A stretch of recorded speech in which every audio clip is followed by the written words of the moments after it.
and welcome back to the Weird and Proud Podcast.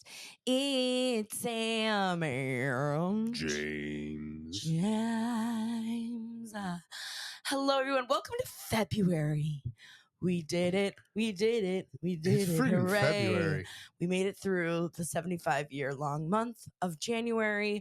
We're on the other side. You guys, things are looking up, technically, if you think about it. But not really, but also yes. Actually, yes, things are looking up if you think about the sun, because the month of February is when we see the fastest change In of the like sun. more Here sun comes hitting. the Yeah, sun. you're going to have Thank longer days, God. quicker Thank than ever. God. Yeah, and hopefully, like, I already feel like February, it's February 3rd, like, it's going to be, things are looking up. And we have lots going on in February. We also had amazing shows. Thank you to Long Island who showed up. Thank you to Worcester. Worcester showed up and like sold out the entire place. Both shows were amazing. But Worcester was crazy, and I have done Long Island a couple times. This is obviously first time in Worcester. I'm gonna give Worcester Weirdlings a shout out. Yeah, the Weirdlings were weird. Starting with Maggie, I said I would call her out on the podcast. Yes. She's the first Weirdling. She came up out of nowhere and made sure to introduce herself. Thank you, Maggie. Yep. Appreciate it. You get bonus points. And this was probably the most Weirdlings that have come up to me. Most Weirdlings. We love to see it. Fantastic. Yeah. And we are going to be in Atlanta this weekend. So make sure you get tickets. I know it's on the Super Bowl, but listen, the show's at 6. So the show is early. So it should be done by like 8 at the latest. So don't worry, I'll be coming on stage updating you with what's going on. Yeah, James will obviously be having it on his phone. So we should like be done by halftime. And then I was thinking we can go watch the game somewhere. Y'all can come watch the rest of the game with us. Yeah, we can find a bar to go watch it after. Anyway, so get your tickets. We also just announced Dallas in April. I did not even know about Dallas. I know, I just found out yesterday. That's new to me. We're Dallas going to Dallas in April. So that's really exciting. We also have some other dates solidifying as we speak down south. So, and again, I'll work on a West Coast. I think it's going to be more mid-year, summer to fall. So anyways, more coming soon. Oh, and Philly on February 20th. So Philly, get your tickets, SamanthaRamsell.com/events. But obviously we have an amazing show. So much to catch up on. We have, first of all, I kind of tease this a little bit of my stories because I couldn't stop thinking about it. I even told James a little bit about this case that I found that has absolutely blown my mind. It's one of those cases like I cannot get out of my head. I cannot stop thinking about these girls. And these 2 girls that went missing on a hike in Panama. And we really it's technically still unsolved. What's kind of like if people are looking for this story on the interwebs, what's like the overarching name of the story? Like, well, there's not really like it's like the girls, but we're going to go into it. Obviously, I just want to give you a little teaser of what's to come, what we're chatting about this episode. Also, I do have a little fun fact about something that I need to share, plus a developing story that I was just watching on TikTok about this woman in Pakistan right now that's trying to save the country of Pakistan. Have you heard about this woman? No, but I love this already. Well, you will maybe have indifferent. She's not Never really mind. trying to save. Okay. She's being crazy. She's crashing out in Pakistan. But of course, we also have James Science Corner. Yep.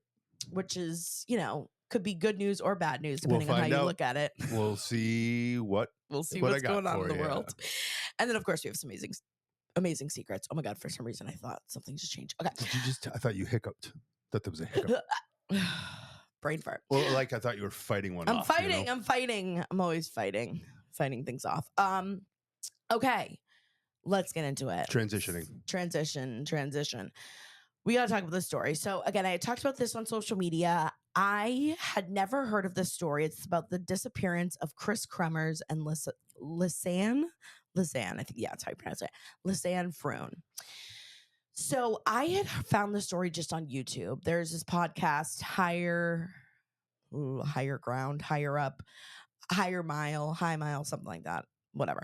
If you look it up, you'll find them. And I posted these on my Instagram stories too. But it's the story about these 2 girls from 10 years ago. So over 10 years, 2014. and they 21 and 22, so young girls. They were technically, I guess, they just graduated from college, and they went to Panama. They were kind of doing volunteer work in Panama. They were also just doing it to travel, to work on their Spanish. Two really cute young girls. They were Dutch, so they're from the Netherlands.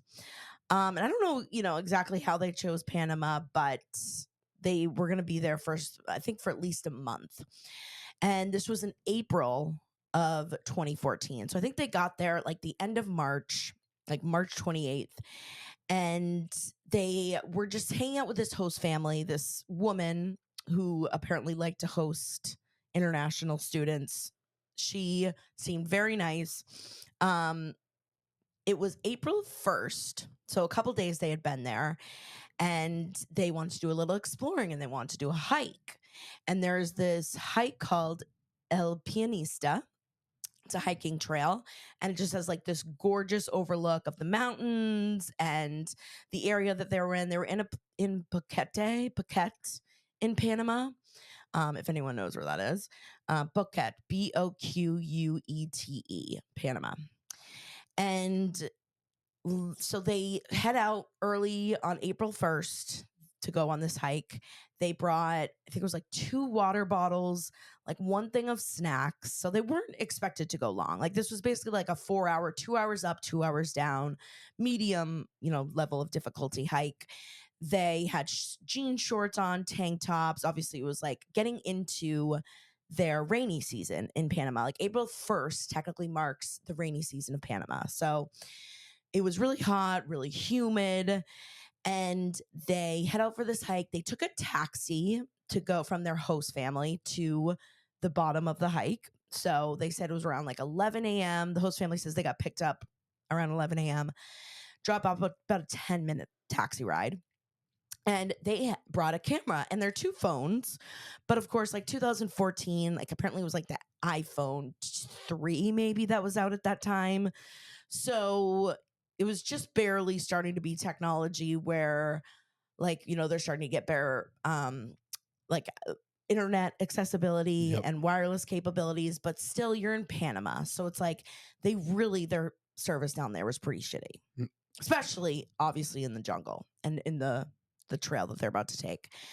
So they really didn't have much. They set out on this hike and they have this camera that they brought with them.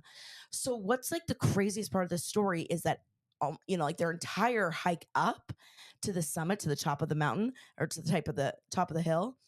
I don't even know if it's a mountain technically. Hill, mountain, whatever, trail. It sounded like a mountain to me. It sounds like a mountain. Is it a mountain? Does it say in here? I believe that the elevation in that area was around over 1.5 miles. Yeah, it says they were hiking. It's in the clouded forest surrounding the Baru volcano. Anyways, so they have this camera that they're taking all these photos of. And of course, on their hike up there, it's them smiling, lots of selfies. Of course, once they get to the top of the mountain, which looks like it was around 1 o'clock, they were taking pictures of the top, of the view, taking pictures of each other. And then this is when things start to get weird. So they're at the top of the trail that they were taking. Apparently, the only way down is to go back where you came from. And a lot of times, like with trails or doing hiking, you obviously you want to take another trail down or to mix up the scenery a little bit. It's like, kind of to take the same trail back can be kind of, I don't know, what's the word I'm looking for? Like when you do something double. Repetitive. Thank you. James is my brain, helps fill in my brain farts. So they believe from what the photos show is it looks like instead of turning around, the girls keep going straight. And this is where things obviously take a turn. And again, rarely, and I'm still hearing new things. You did tell me a little bit about this beforehand, which you don't always do. Yeah. But didn't you say that it was recommended to not do that? Yeah, no, like most people, like if you saw a map or if you talked to any of the people at the trailhead, they would have said you turn back around and you come back. And apparently, like there was a sign, but it might have not been that obvious, or they might have just not read it correctly, or they just thought hey, this looks course. really cool. And it does. Apparently, there is an old trail that links to another village.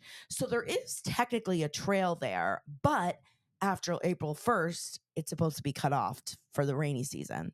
So even like the indigenous people who live in the area, they won't even take that trail after April 1st. Well, that's when you know not to take the trail. Exactly. And, normally they're much more well prepared and they, know a little bit more of where they're going. And, it was a kind of very rustic trail after they hit the summit and, where they were trying to kind of, I don't know if they were just kind of going on their own adventure. And that's what a lot of people just think, as they saw there was maybe some cool scenery. So they just kept going straight. And like we were talking about, like you don't think that you can get lost that easily. It's one of those things where one little wrong turn or you go off the trail to look for something for 1 second. And it is especially where they were, like it is so lush and it is impossible to like really kind of get a good view of where you're going. You can't Just because see the like forest. it's very clouded. It was very like it's hard to see the sky. It was almost like kind of dark in some places just because of how lush it was. You can't see the forest through the trees. You can't see the forest through the trees. So it's based off their photos. They're starting to take some photos, and it's almost like you can see in their faces that they're a little like, one of the girls' face, Lisanne, Kris, I'm sorry, who's in a lot of the photos. It looked like Lisanne was taking a lot of them. Kris looks like she's starting to get worried. And the next day, their host family wakes up and they're still not home. So even that night, apparently the host family was like, we were worried that they didn't come home that night, but they were young girls. Like they could have just gone on the trail and then gone out to go to a party or going to the bars, because they were young girls. They were going out a lot. They had met apparently some other young Dutch young men who apparently they were getting brunch with the morning before they went on the trail, that obviously they were interviewed pretty rigorously. And they, phones again too. It's not like, they, it would be normal to not hear from them because they just didn't have a lot of reception, and it was tough to get a hold of people. So it really wasn't until the next morning when the girls didn't show back up at the host family. They're like, okay, something's going on. And this is where there's a lot of, people thinking that the government, there's all these kind of conspiracy theories that the local law enforcement maybe was involved some way, because it took days. Like they were like, well, you can't really report someone missing for 48 hours. So long story short, they went on this hike on April 1st, and their parents didn't even find out they were missing until April 3rd. The host family finally calls their parents. By April 4th is when the police started looking. So they've been gone almost 4 days. And this is 2014? This is 2014. Okay. So basically, for the next, almost, I think it was a full month that they were gone, that they apparently were searching everywhere. The parents obviously came from Netherlands. They brought their own detectives and their own investigation team. They obviously had dogs out there, even locals. The family put out an award for $30,000, which is a lot of money for Panama citizens. And they had the entire town, all the villages were out in the forest looking for them, out in the woods, out in the trails. And, they were talking to local law enforcement and talking to, even like the press and the media, and all the law enforcement were like, we would have seen, if they were on the trail, we would have found them. Either they went off the trail or, this is also where some of the rumors of maybe there was some foul play involved. Maybe some other people were involved, and they didn't see any evidence of them until, again, it was about a month later, and a local Panama city, in Boquete, one of the local villagers, they found a backpack. So apparently it was by this river. It was about 5 miles from the trail that they were supposed to be on. And apparently, here's where some of the rumors, apparently it was dry. So people are like, if it was out in the, in the jungle for basically a month, it would have been soaking wet. But other people say it was wet, but maybe it just dried off because they've been sitting in the sun. Anyways, inside the backpack was half of a water bottle. So half water, which is just, weird. But also they were in the jungle, so there's a lot of water, Especially if it's rainy season. Their bras were in there. They wanted to be comfortable. That's what, yeah, like that was like a big discussion point. Like, why were there bras in there? Why were they, there are things that were rumors that they were neatly folded. And it's I can answer that real quickly, not even being a woman, just knowing that you had 3 sports bras behind the couch the other day. Every time I just take out my sports That's the bra, first thing that you do. So girls taking their bras off and keeping in there. If the bras were found somewhere outside of the backpack, that would be weird. Yeah. In the backpack? Yeah. Makes That was sense. the other thing too, is like there are rumors that someone had found their shorts folded next to the backpack, but some of this like can't be confirmed or found if it was the case or not. So you keep going. I'm going to solve this thing. Hold on. Yeah, James, I got it. Solve the case. So basically, from there, they found their phones. So there were 2 phones, Lisanne's phone and Chris's phone, and the camera. And this is where all of it, the really kind of creepiness sets in, because on the camera is, of course, where we start to see all the photos of their basically hell out on the Panama Trail. So on the camera, of course, you see the happy photos. They're getting to the top, selfies, happy. They're starting to get worried. And then we don't see another photo taken on that camera until April 6th, which is 6 days later.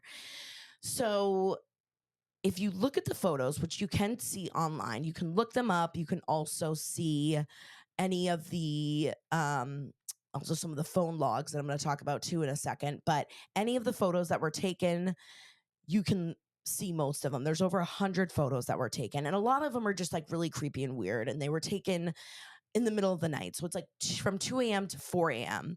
And this kind of happened a couple nights in a row between like April 6th and April 10th. So we know one of them at least was alive until April 10th, which is crazy. Like 10 days out there on your own is insane. And the photos are like of random boulders, of the trees. Then there's one really creepy one, which is the back of Chris's head. And some people say they saw blood. Some people say they see cuts. And it's just like the fact that like you can just see this moment in time where these girls are probably petrified, of course, losing their mind in the middle of the pitch black of the jungle. I just can't even imagine. Of course, some people, maybe assume that one of them was hurt. Maybe they were taking photos to like say, here's where we are. If you can come, if someone finds the camera, or if one of them goes off, they can at least have some sort of proof of where they were, try and show where they were. Or maybe again, it's the middle of the night. So they're like trying to see. They don't have flashlights. Maybe they were doing it to see, or they heard something. So it's just kind of like an inside look to kind of like what was going on and what they were thinking at the time. And then the phone logs were also really weird. So did you look up and solve the case? No. What were you trying to look proof up? of something not happening. What? I actually looked up the exact temperatures. Remember we talked about... Oh, well, yeah. I was going to wait till the end. So I looked up the exact temperatures of what the weather was like around that time. Yeah. I'll save that for later. You keep going. Well, we had said it was what? Like it's like to 50 at night. So it didn't at that time. I looked up exactly 2014 in Phuket, Panama, so how cold what did it was. Get? The lowest, the average low was only about 66 degree Fahrenheit, even in the middle of the night. Yeah, because that was the other thing too, is they're getting hypothermia. Highs during the day. Well, here's the other part. Highs during the day were 93. Right. Meaning, like they're probably so dehydrated. So now I'm on my own tangent. Here's my question.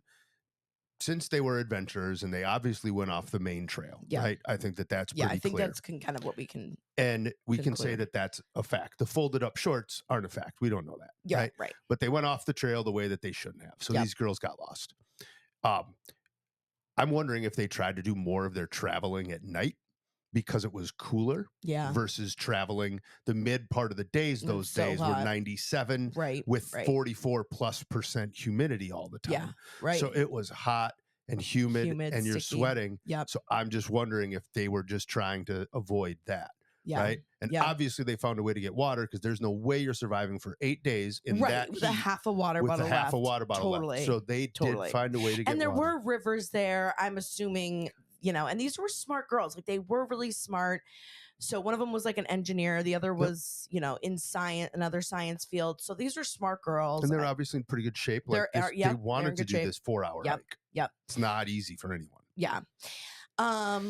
And it was just crazy, you know, again, they found these 2 cell phones, and you can look up the call logs too. And of course, you know, again, they're smart. They're trying to conserve battery. And again, when you're in the middle of the jungle, it's, you know, to try and get service out there. I'm sure they were just, you know, again, trying to take, you know, short trips to get to a spot, try and, you know, maybe mark somehow that they had been there. Because that was the other part too that was weird in the photos, is like, it almost looked like they were taking pictures of like some markers. Like in one photo, there's like sticks, and it looks like they put like red tape on it somehow. And then there was another photo that looked like that they had like ripped up toilet paper.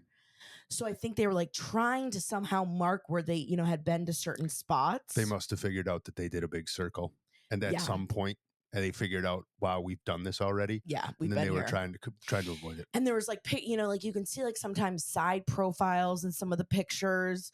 But the phone calls, you know, basically, and there was the first call that they made was April 1st. What time? That night? That 16:51. I think that they're trying to. Yeah. Move so around, what's 16:51? So 4 o'clock, 4:20. 4:20. So if they tried to call 911. 4:51. Yeah. Yeah. Okay. And of course, all of these never went through. April 2nd, they tried to call again at 7 o'clock in the morning, almost like they were trying to move in the evenings and mornings because it was so hot during the day. At around 16:19, again, they try to get a signal, then turn it off. So almost every day, April 3rd, April 4th, and then it looks like on late night on April 4th is when the phones are pretty much dead. One of them had died, and then it says on April 11th, one of their phones had 22% battery left. Still, they switched it on, and then it turned off. They left, and the battery eventually died on April 11th. So, like, they were, at least one of them, you know, between the camera and the phone, was alive until April 11th, which is crazy. And, you know, it's just, of course, it's a jungle. It's, again, so lush. It's apparently, too, there started to be crazy rainstorms during the day where, you know, it's like they thought, you know, it's like one of those rescue stories. There had been another woman, too, where she was literally like 10 minutes from where they were searching. Yeah. You know, like you could be so close, yet so far away. And it wasn't until, so they found, again, their backpack with these cameras, and with the camera and the phones inside, about a month later after they disappeared. And it wasn't until June, it's almost 2 months later, or maybe it was like another week after that. Let me see what they said. Again, some of these are like, because there's so many rumors and kind of like people over exaggerating some things. So it was 10 weeks later after they went missing, they found the backpack on June 14th. So, and then it was another week later that they found the remains. Because then they start searching, obviously, where they found the backpack, and then they found the remains. And, you know, it had been, again, over 10 weeks. So you're being out in the jungle, the remains were pretty decomposed. Yeah. Like they were finding bones at that point. And apparently, they know it also was near a river, which they called the Grinder, the river. It was also named the Serpent because it was windy, and it, again, during the rainy season, gets pretty crazy, gets pretty full, and can really break down a body, unfortunately, which is so sad. So, and it was just, you know, again, a lot of rumors about how the bones were found, that they were bleached, that they basically had, like, there was a pelvic bone of one of the girls that was like, you know, they could have been there for years, basically, how cleaned off it was and how bleached it was. And some people just didn't believe that it could be that decomposed in that short amount of time. And also, you know, there's a boot, and I think it was Chris's boot, where literally it was almost like someone like cut off the ankle, like clean cut at the ankle, and her foot was still in the boot. Yeah, you said that. So that's raised a lot, you know, again, a lot of rumors of people saying maybe someone did find them and then tried to get rid of them. You know, there's, of course, all these rumors during the time that there were people who were looking for organ, doing organ harvesting in the area, and maybe they had run into the wrong people. They also been seen with those Dutch boys. Maybe they had let people know that they were up there. They had something to do with it, even though nothing was proven. They also looked into the taxi driver that dropped them off. And there's all this, kind of miscommunication that apparently the taxi driver had said that he dropped them off at 1:00. So then everyone was like, oh, maybe he is lying then. Maybe he does have something to do with it. And there are rumors that like this taxi's son, or he had a family member that worked closely with the mafia, which again, none of this was proven. But it's just such an eerie, creepy, sad, bizarre case. And they never, again, because their bodies were so decomposed, they could never really prove what happened to them. No. They couldn't really prove how they died. Other people too would have been like, if there were animals that had gotten to them, we would have seen more marks on the bone, and the bones were pretty clean. So they're like, a lot of people just, again, a lot of unanswered questions when it comes to event, what did end up happening to them, what was happening on April 11th. Was one of them got hurt? Did one of them fall? And then they couldn't really walk as easy. So one of them's trying to, again, get on the phones, get on the cameras to try and communicate with people. I don't know. It's just so sad, so creepy. But look it up. Let me know what you guys think. There have been, again, this Higher Up podcast, Mile Higher is the name of the podcast. Sorry, Mile Higher. But apparently My Favorite Murder has also done a quick podcast on this. But there are some really in-depth looks at, like, if you want to see the photos, go on YouTube, look up Mile Higher. They do a full breakdown, and you can see all the photos and the call logs and kind of like a list of like all the evidence that they found. So you can see what the backpack looked like, all that kind of stuff. So just really creepy. Can't imagine what those poor girls went through for 9, 10, 8 days. One of them probably died earlier than the other one. I know. Can you imagine? Feeling? Oh my God, I would actually lose my mind. I think too, what just is so like scary is it's just, a lot of people are like, I wouldn't have done that. I would have done this. This is, especially when it comes to the call logs, a lot of people are like, why didn't they try to like text someone or call their family? Or texting wasn't that big back then. Right. Like it wasn't a thing. You couldn't like go on social media on your phone, or anything like that. Texting through Wi-Fi. Right. You're they didn't have, off right. You think it's like an iPhone satellites. 3. A 2014 cell phone service versus cell phone service now. It's not even comparable. Nothing. You can't even compare it. So just really, really sad, but look up the photos. What do you guys think? What do you think about this story made it so intriguing to you? Well, I think the photos too, because like, and seeing actually kind of like a log of that week between like the, their phones and the photos taken. And again, it is those things where you look back and you're like, when I was 21 and 22, like that could have been, you would have definitely gone off the trail. I would have definitely gone off the trail. Like, and I think too, when I like studied abroad in Italy, there were so many times it's like, I should have been dead. Yeah. Like, so, and then you look back and it's just, you just never know too how you would act in that scenario because, a lot of people kind of judged it, them going off the trail and then not making the right text or not making the right calls, or did they, here's how I would have done. I would have done this way. You just never know how you would act. Calls weren't going to work, obviously. Yeah. Right? And you never know. Like, until you're in that situation, you never know how you're going to act. They're being pretty smart girls. Here's a new question that I have that I didn't think of when we talked about this briefly in the car. Yep.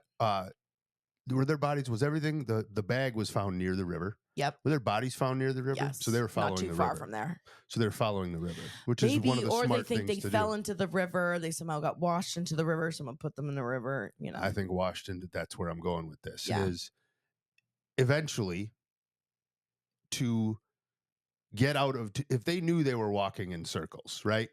Yep. They obviously did based on the photos, yep. Right? It sounds to me that I don't care if it's proven or not. Yep. That's what any smart people that have done some hikes before would do. Yep. You would start making sure you're not going back over your space. Yep. The only way to really guarantee that, unless you're like a trained woods person and know how to read like the jungle, yep. Right? The jungle is different than the forest in America. you're going to follow a natural thing that guarantees that you're not going to go around in circles. Right. The river. So maybe one of them falls in and whatever. So gets hurt, breaks their ankle, or something. And what if they're both pretty darn injured and they just can't, eventually they just can't. Well, and if they can't have food, a lot of people, they're probably delusional by some point. That's another big one too. Between the heat and you're going to be more likely to fall over. And if you're trying to travel at night, and it's dark, and that river is swelling, and you don't know how fast it can swell, and it's a mountain river, right? So all that water from the top of the mountain is coming down all at the same time. Right. That tells me a lot. So scary. That is, and this is too another reason I picked to choose this is because you were always wanting to go off the path when we go hiking. Oh yeah, but I'm pretty good in the woods. That's what they thought. No, but I am actually pretty good in the woods. Okay, but that's what they thought. And also these days. So this is a reminder. So anytime we go on a hike and you're like, let's go follow this. But James always does that. And he goes, I'm good in the woods. I know the woods. I'm like, okay. My phone has a compass and it's not the jungle. I said, okay, you woods, suck at looking at your phone's compass. Well, the compass, but on a map. I'm good at a map. Well, of a city. You're not I'm not great in cities. I've said that many times. I don't feel threatened in a city because you can't really get lost. In the woods, I actually pay attention. I just follow you. You're right. In the city, I've said many times. I'm not great in the city. No. But this is just a reminder for you. So next time we go for a hike, because spring season's coming, and you try and take us off a trail, I'm gonna say. But if you've got the sun and there are natural and markers, if we have Prue, let's be honest, Prue would really get us out of there.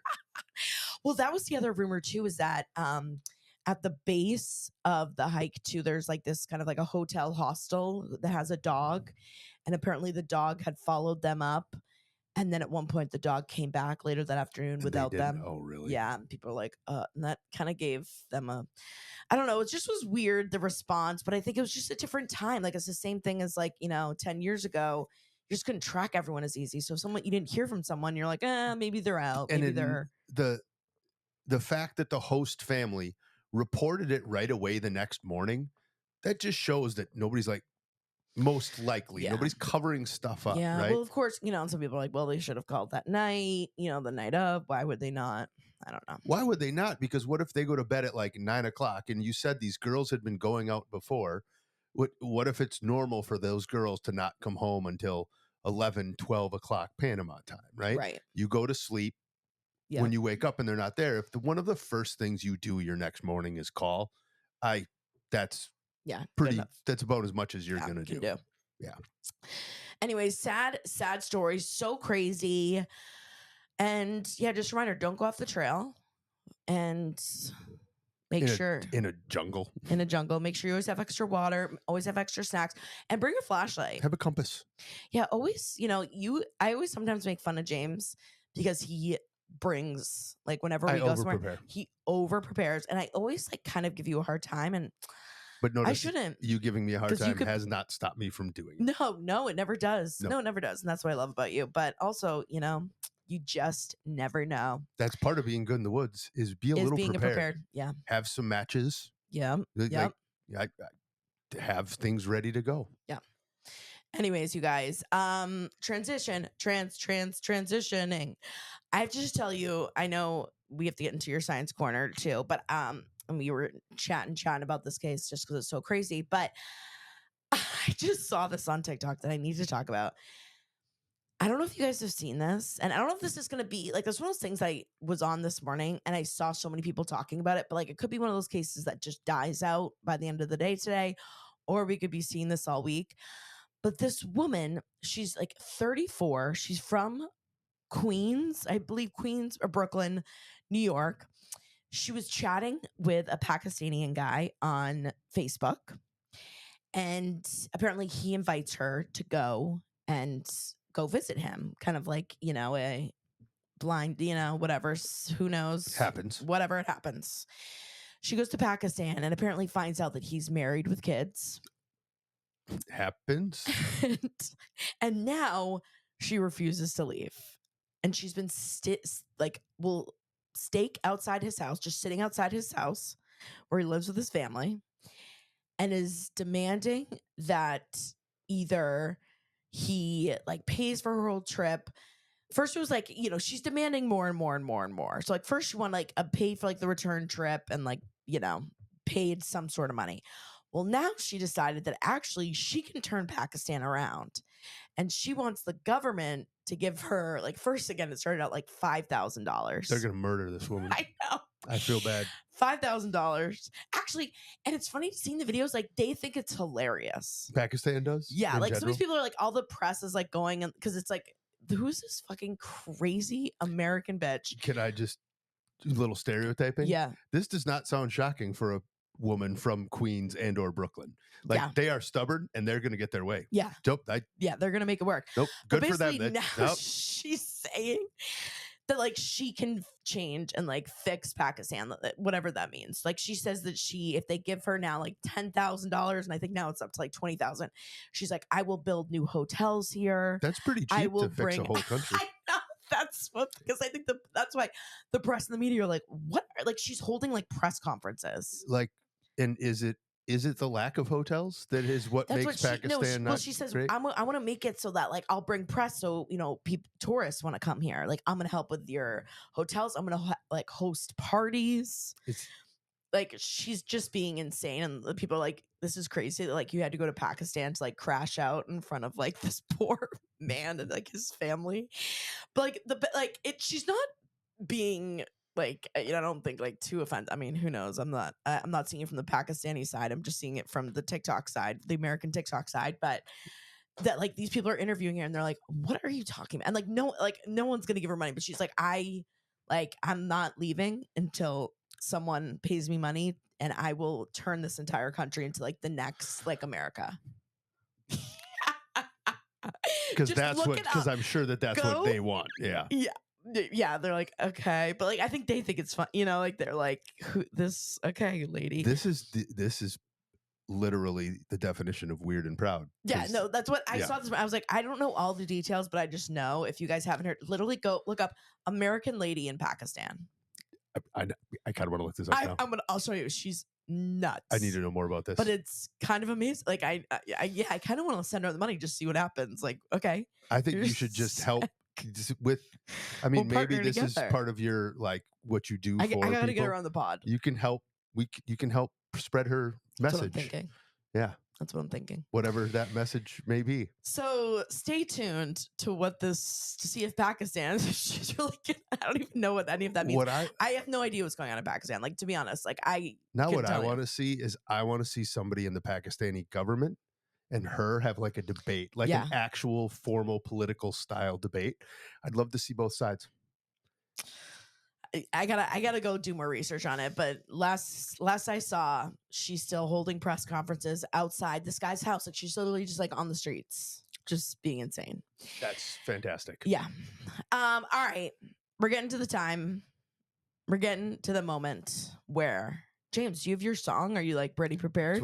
Is that what you're pulling up right now? That's what I'm pulling up. I was gonna say, do you remember your song? I don't remember. I have not memorized the song yet. But since we're transitioning to it, we're transitioning to It's the Science Corner. Hope you stay to play. It's the Science Corner. It can change your day. Hey. Science, it's fun questions made by you and me. Woo. Let's start the Science Corner with curiosity. Hey. I love the background. That was helpful. Right? Keeps you on pace. So you want to know what we're talking about at the Science Corner today? Yeah, we die. Since we were talking about the old super volcanoes, one of my bigger fears. All the ways to die. There's another genuine science fear that has probably done what's called. And I've started to see this everywhere, by the way. I think I broke the news for you, didn't I? You did. You were the first one. That's because I follow a lot of weird science stuff. This is an actual thing, and we should all pay attention to it, because there probably has been, I think there's been 5. Oh boy, now I need to cover that before I fact check me on this.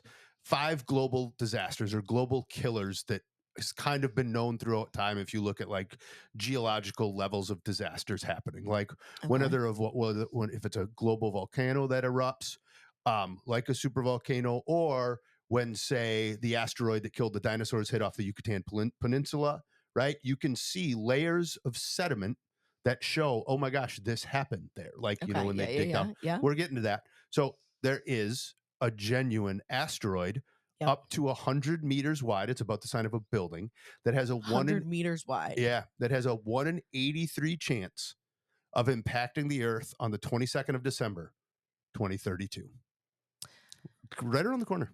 7 years is right around the corner in space-time. 100 meters long. So that's a football field. I was going to say, so I'm like, what's 100 yards? A full football field is 100 yards. 100 meters. Meters is a little bit more than that. Okay, so it's longer than a football field. Longer. Yep. So do we know where it's going to hit? Can it hit? They don't know yet, but they do know approximate date. I know, that's crazy that they know April 22nd. It's math. I mean, April 22nd, December 22nd. Back to when everybody said, oh, I don't need geometry and physics. It's helpful. Who said that? A lot of people in school. Well, I don't need it. Those but people do. These guys definitely need it. Yeah, those guys You do need it on Not some me. level. And that it's a high enough risk that it has triggered a global planetary defense response procedure for the first time. It's a historic moment, says Richard Mosel of the European Space Agency. The asteroid, dubbed 2024 YR4, was first detected on the 27th of December, 2024. So it's brand new. That's why this hasn't been out there. They literally detected it, and they went into kind of a massive response mode, like the trajectory of this and where the Earth is positioned and where the Earth will be on this date. Yeah. Right? This thing could actually hit us, right? So what's the chance that it hits us?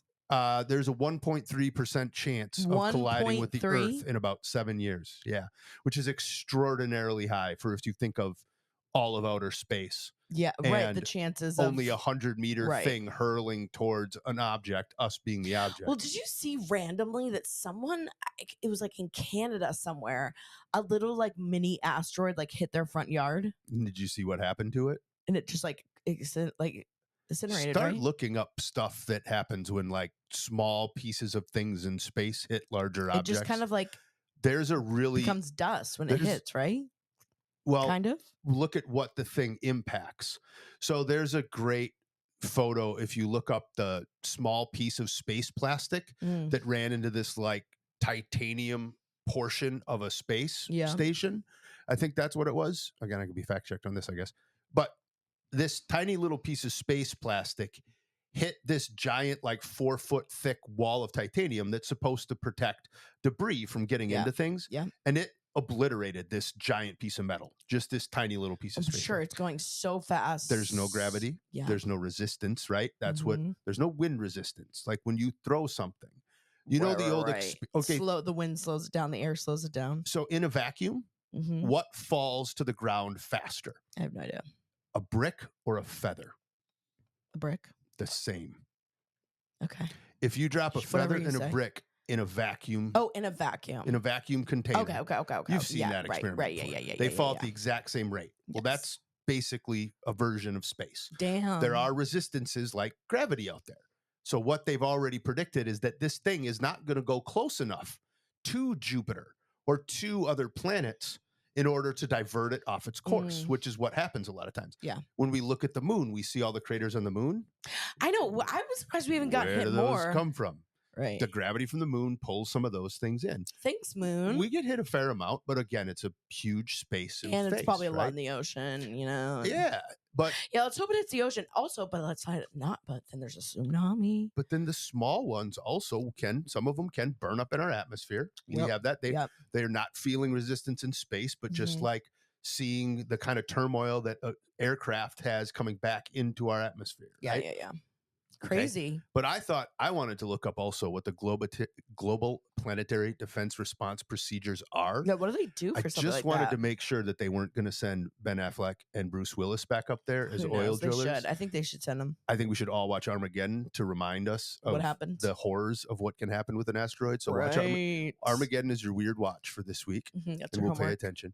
You know what one of my favorite plot holes in Armageddon is? What? There's a plot hole, big one. What? So in Armageddon, they train oil guys, diggers, to become astronauts. Sure. When wouldn't it be a hell of a lot easier to train astronauts to know how to dig into an asteroid? Sure. Yeah. Sorry. Break that one up. Thank you, James, for that. So here are the key elements of the global planetary defense response. This is so fascinating to me. 1, detection and tracking. We're through that part. That's the first part. That's why they know like a date that this thing could hit us. Sure. They're sharing data through these 3 different areas. Impact assessment, calculating the probability and location of potential impact. That's the part they're working on right now. That's why I don't think they have info on exactly where. Okay. Analyzing the size and composition of the, they're calling it an NEO, which is a near Earth object, NEO. Then this is the most important part. What? Mitigation options. Blowing it up. Yep. Kinetic impactors, sending spacecraft to collide with the NEO, slightly altering its trajectory. Yeah. So that's one thing, they're going to literally just shoot stuff at it. Yep. This one's my favorite. Gravity tractor. Remember how I said it's not going close enough to like Jupiter, which is giant, right? So it's not going to go close enough to another planet to throw it off. We could use the weak gravitational pull of certain size spacecraft, because once they're in space, they do have a gravitational pull, to gradually deflect the NEO over time, meaning putting like a giant spacecraft around it and going with it to just try and guide it out of the way. Kind of like a carrot with, a carrot on the racetrack. Yeah. Interesting. Okay. Last one, like Armageddon, nuclear detonation. Considered a last resort due to potential complications and international concerns that they would shoot some nuclear devices at this thing. Right? 3 organizations are involved, and then I'll be done. NASA, obviously, the NASA Planetary Defense Coordination Office, the PDCO, International Asteroid Warning Network. There's a national asteroid warning network. Whoa, who works for them? I didn't look up more. Don't know, but we'll get into that. Space Mission Planning Advisory Group. They provide guidance on potential mitigation missions. So if you've ever watched like Armageddon or Interstellar, another one you should maybe watch. Interstellar, which is on Netflix right now, has a great, like, they have that, it's paid by Donald Glover, actually, I think it was, by Danny Glover. He is that type of like super, like these are the super nerds that they just can think of things that don't really exist and then put math to it. Like that's so intriguing to me. Not too late for you to join, James. Go audition for the team. Go try out for the team. I'm not nearly smart enough to be with these people. You could, but I could cheer them on. Like I want to support them. Get out there. Yeah, these guys are smart. Very cool. So I guess we'll find out in 7 years if we die or not. Could be a good thing. No, we'll find out way sooner. I know. When will we know where it's going to hit? I'm going to keep a close eye on this, because some of that info that I said isn't out possibly is. Yep. But they also have to think about like, they do have to take into account releasing the information too early, because there's a lot of things that could change. And NASA, thank God, is not just looking for clicks and publicity. They're not going to put out fake news on something like this. That's silly. Let's get things riled up. Let's get things riled up a little bit. Here's where it's going to hit. Anyways, well, that's great news. I guess we'll find out soon. Stay tuned. James will be keeping a close eye on the asteroid. Seen it since I talked to it. This thing is I've seen real. Yeah, I've seen people talk about it. All right, guys. It is that time for secret.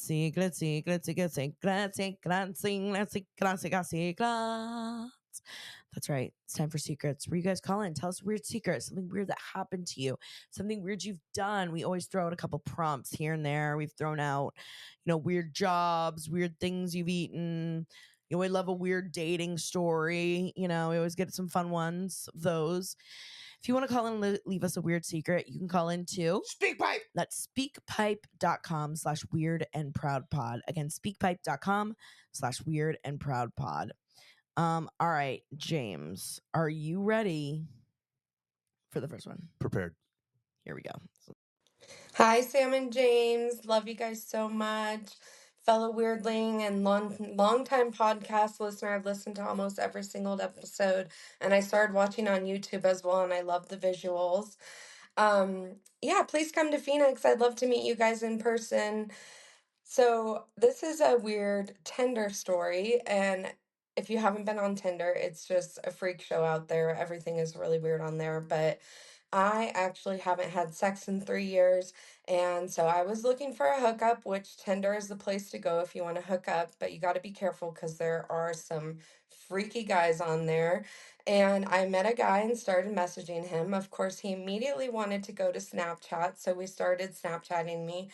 And immediately I get the dick pics, and then I get masturbation videos of him masturbating. And then he starts asking me, like, do you like big black, something that rhymes with doc? And we'll just say, abbreviate it, BBC. He's like, do you like BBC? And I'm like, I was like, this is weird. It's a white guy, by the way, and he's ex-military. And I was like, sure, yeah, I do. And then he kept asking me to describe how much I like it, how big of a BBC I've been with. And then he started asking me to like send him videos of me being railed by a BBC. And I was like, well, I'm not doing it now. I was kind of just going along with it because I was a little desperate to have sex because it had been so long. But basically, he ended up like just being obsessed with cuckolding and wanting to see me get, you know, railed by another guy, particularly a black guy.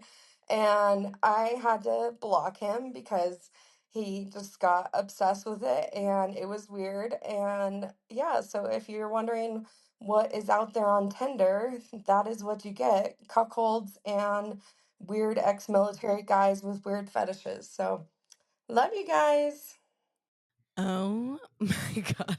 That was fabulous. That's so weird too. Like the whole race part of it too. If he's like a white guy, like what is the point? Like I don't, you never want to yuck someone's yum. I was just going to say, I'm not here to judge that gentleman's fetishes, but that's the kind of Tinder story that I personally have never heard.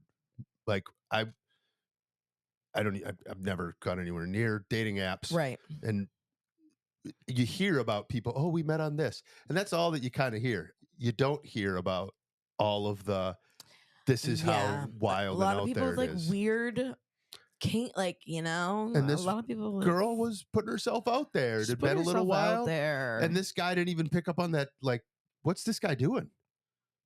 No, it's got to be some sort of, I don't know, like maybe something he had been through. Maybe that was, really like, I'm not gonna try and diagnose or anything someone, but it's like maybe that's what he really wants. Like he really wants a BBC. That's what it sounds like. Yeah, that's a good that's a not a diagnosis, but like, and I thought that's a natural thought to go thesis. To and be like, yeah, maybe that's really what he wanted.